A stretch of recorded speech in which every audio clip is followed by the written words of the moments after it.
This video is brought to you by Midway USA. Support the channel by choosing Midway for your shooting and outdoor supplies.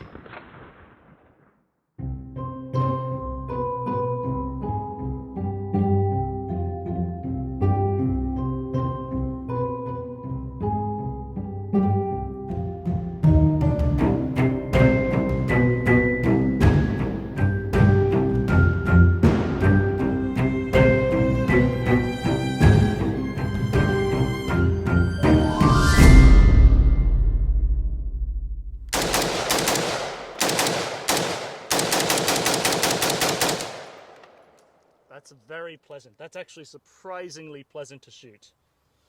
So this is the HK53. This is a true German, but a lot of people recently have been pinging me, despite the fact that I don't do a lot of actual product review.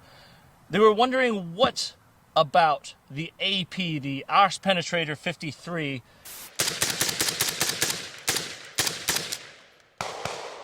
AP53 from MKE that Century recently imported. Now, first of all, clear distinction, that is a factory-built HK53 clone. I don't know if MKE had the full TDP, the full blueprints to make the 53, which is a shortened version of the HK33. However, Turkey most certainly has the blueprints to make the HK53, and that is an active service weapon for the Turkish armed forces. So, a lot of people, when they pick up the AP53, they want to make something sort of like this. But there were some quirks about the AP53, and today I thought I had the stuff here, I'll make a quick video to show everybody. So, this is what you get in the box. You get the firearm itself, and you'll see, just by looking at it, this seems to be very, very similar. Obviously, the receiver is the same as the HK33. The stock is almost the same. The stock, if you just looked at it, this is going to be one of the screwy looking parts. So this is an HK33 stock. By just looking at it, it almost looks exactly the same. But, and by the way, this is a session where I just tear this down, shoot a couple rounds to show you what it is, and here we go. Now I shall use the range vise, which is my tummy. I don't know if this would work.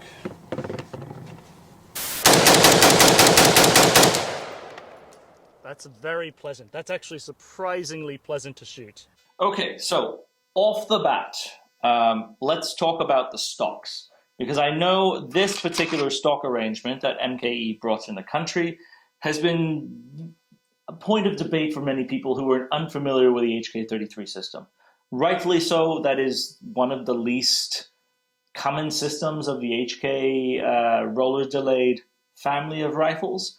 And so when you looked at this, a lot of people saw it looks like an end cap with a fused recoil spring, which is actually highly irregular for HK33 systems, because HK33 systems typically do not have a recoil rod attached to the end like the G3s would. So the G3s typically had the recoil rod attached to it, and the HK33s and MP5s had detachable recoil rods. So let's take an MP5 stock here. You pull it out, you'll see that the recoil rod is separate. Now, what adds a complexity to this is an HK53 recoil rod length. 53s and 33s have different lengths. 33s are slightly longer. The reason for that is because the 33s have a slightly longer front section to their carriers.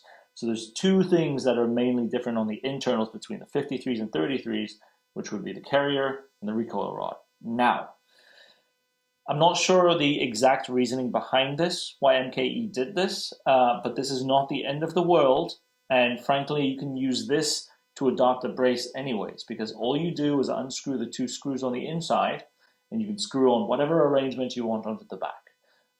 However, I will not do that, because I have extra stock caps, and all I will do for the AP5 is I will get the recoil rod assembly. It's ready in the mail. Replace it into the AP53, and that's it. It will function as an HK53 at that point, because then it gives me maximum flexibility to switch between stocks. So you can see this is after you Dremel and remove the back section. You want to bevel the back to look like that, so it will fit inside of the angled or the beveled hole or the cup. Now, one thing, buffers. Early HK33s had a buffer system that was built into the carrier, meaning they could switch between stocks, and they used MP5 stocks as fixed stocks back then as well, that did not have buffers inside of them, and the buffer was then on the actual carrier itself. The carrier would interact with the stock, and it would buffer itself.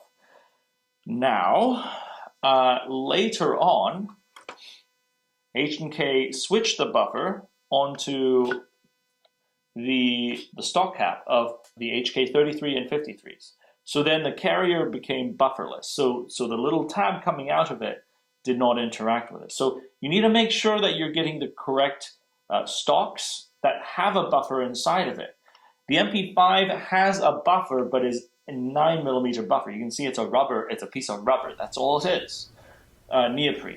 Whereas the actual H&K system or the rifle systems have real buffer systems in it. What it is, it's actually a really heavy gauge spring with a plunger in front of it to slow down the speed of the carrier. Now, one curiosity of this that we had before was that this really resembled the HK91 G3 stock. I, for a while, thought that they were interchangeable, and I, for a while, thought that they had lopped off the front pins on the G3 stock. Clearly, they did not, and clearly this is an HK33 stock cap, thanks to guys on Instagram who I was talking to, namely MP5 Jesus. But the big thing is, understand that this arrangement that the AP53 comes with is not the end of the world. You can put a stock, you can put a brace on this if this is all you have. However, the best course of action, of course, is to get an actual HK53/33 style stock and a detachable recoil rod so you can have more of a flexibility. That's how the system was intended to be working. And so that's the best case scenario if you could swing it. Worst case, this is not bad to just put a $30 stock body onto and it would still work.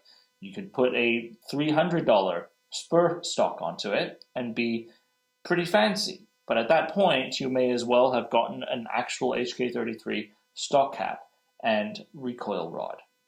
So, all in all, the recoil system is a non-issue. People who say it's an issue don't fully understand the HK system itself. So the trigger housing on the MKE, if you did not know what you were looking at, seems legit. But if you were to compare it to an actual H&K, quickly you'll see the difference. And frankly, for people who shoot these things more often, it may seem like the Ambi, but it is internally, I mean, it seems to resemble the Ambi quite well. But the external shelf is clearly, this is clearly an MKE shelf. It looks different from the actual H&K to H&K people. It also doesn't have the same texture as an H&K. I'd say it's 80% there. I mean, even if you don't redo the texture, because I know that would be a complete mold change, I would use a different coloring on this. However, these are probably military contract housings because they look exactly like the military contract T43 and T50s. I think that's what it is. I think it's just taking the military contract housing and putting it on. Is a front pin lower, different from what you would see on the... This is a civilian spec HK, so even though it has a pin on the front, that is a false pin. That's what they call clipped and pinned. You see it just fell out. This one has a full H&K shelf that blocks the full auto function. And the pin is not a real pin. So that's a clipped-in pin. That's a clipped-in pin lower on the H&Ks, whereas the Turks, as they did with the MP5 clones, are full pinned lowers. That is cool because you don't have to spend more money in buying a clipped-in pin lower. Now, the Ambi pack looks like an Ambi pack. I haven't shot it yet. I just dry fired this at home. Small things. The red on this is not H&K red. I don't know. It looked like they used their girlfriend's nail polish to do this one. Tone it down if you could. If not, I don't really care. Just get an H&K housing, I guess. The texture of this housing is a little off too. If you handle enough H&Ks, it doesn't feel like an H&K housing. It looks like it from afar away. If someone doesn't know what they're looking at, it certainly looks like an H&K Ambi lower, but it doesn't feel like one to someone who handles these things quite a bit more. In the back, you'll see right here, they've welded in or the ATF drove this probably. They've welded in a block. Now this is a semi-auto block. You can see that it has a cut on the back to where the full auto sear trip is no longer existing. You compare this to the full auto HK53 back and you'll see that this is the notch where the full auto sear usually trips, and it's got it cut off. Now, what they did is they put a little piece of metal right there to block off the path if you had a full auto sear trip. Again, this is a full auto bulk carrier. I can put this in, it will not go through. Yep, because of course that's interacting with the block.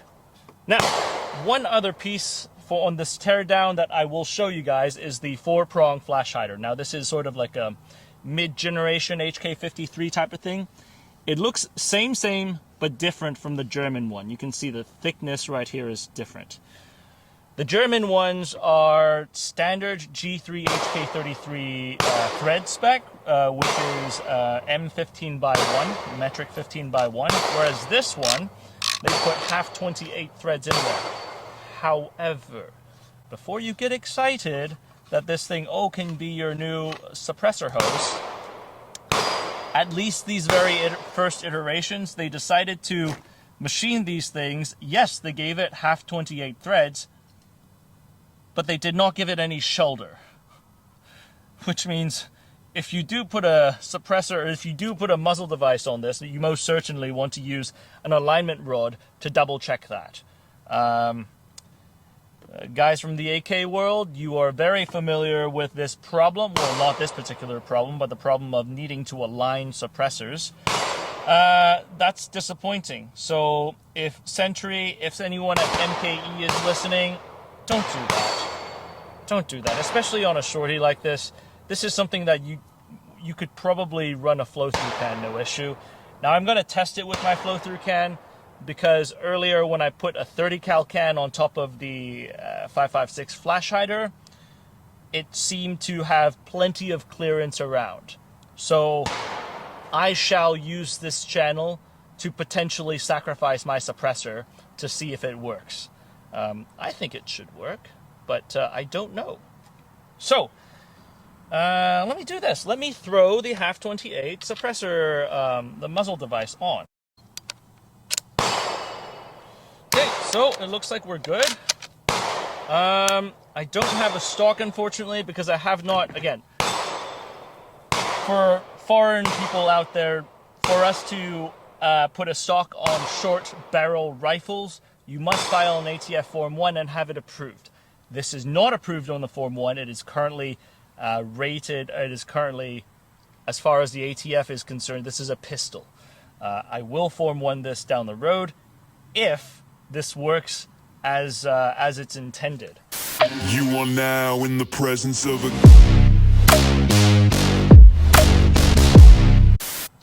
Now I shall use the range vise, which is my tummy,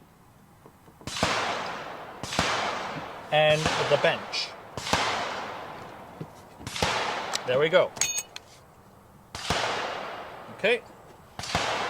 I have a few 20-round magazines. Now these are 25-round magazines. That actually brings up one last point that's interesting. The Turkish magazines that they include, these are military magazines that the Turkish military uses. They have a very peculiar marking for helicopter and aeroplane. I'm not particularly certain how they are intending to use these things, because when you have it in, I don't know, like, do you just kind of gangster lean it and aim it at the aeroplane? Look, planes fly at different altitudes and different airspeeds. I don't know if this is a sick joke or not. And helicopters and planes could also fly at the same altitude and airspeed, so whatever. Anyways, you guys wanted to see if this thing works, so do I. So let's be on this journey together. I'll check the cameras real quick. Alright, I'll take this lovely lady, I'll put her down here. We'll see how this one goes. Now, I don't have a stock, right? I don't know if this would work. Oh my. We are ghetto!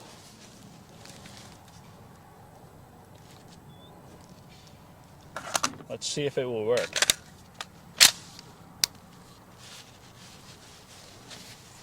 Nah, I have to do this. Alright, there we go.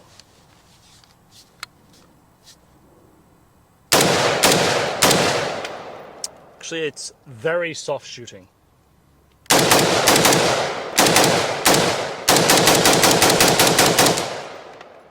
That's very pleasant. That's actually surprisingly pleasant to shoot.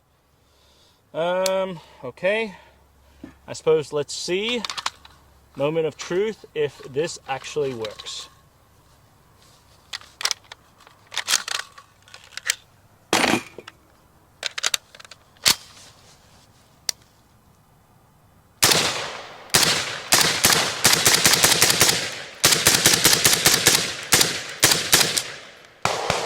Nice. Nice.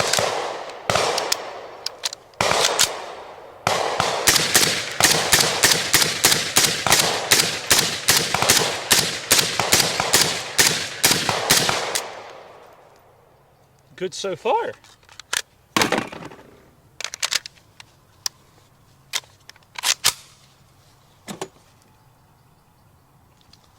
I should check my suppressor front to see if... No blown end caps! Ha! Now, again, I cannot suggest that to everybody. I am deliberately using an overboard suppressor and a flow-through can to mitigate some of the downsides of shooting roller delayeds with these things, and the lack of the shoulder and the interaction between the muzzle device and the barrel. The muzzle device is not on super straight, but I did use an alignment rod to check if it works with this this particular suppressor, and it does. So.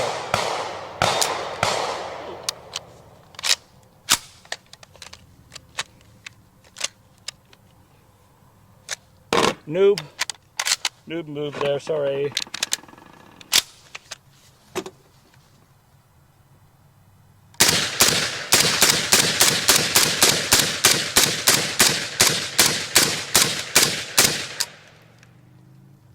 All right. Well, you guys don't see it, but that's quite the brass rainbow coming out the front. Look, 80 rounds down the barrel so far. This shoots identical to my HK53. Special thanks to the guys. Oh.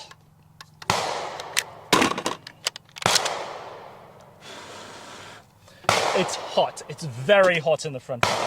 Special thanks to our friends at Atlantic. Yes, I did buy this. Yes, they also helped push this out to us at a breakneck speed to make sure that we had something to sort of tell people what this thing really is on the evaluation side. In conclusion, one, what I'm excited about, we have a pretty well-functioning, presumably, HK53 on the market. I am able to use a flow-through can to suppress this. No baffle strikes or no end cap strikes.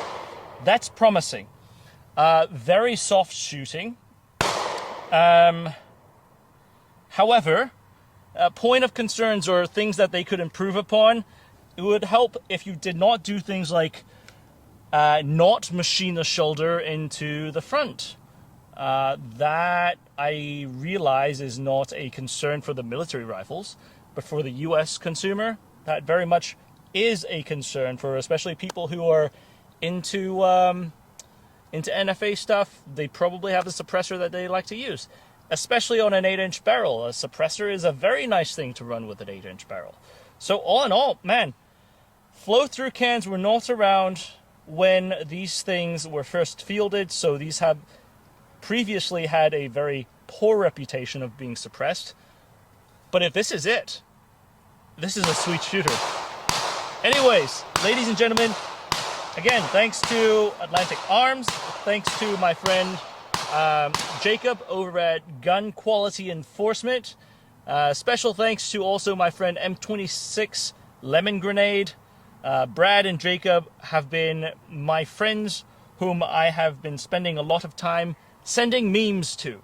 And finally, thanks to my friend Jonathan Ferguson. We have a full video on the actual HK53 on the show. I don't know if this is coming out first or that one, but either ways, we've got more HK53 content coming to you guys. I don't know if this was the first or the second, but it certainly is not going to be the last.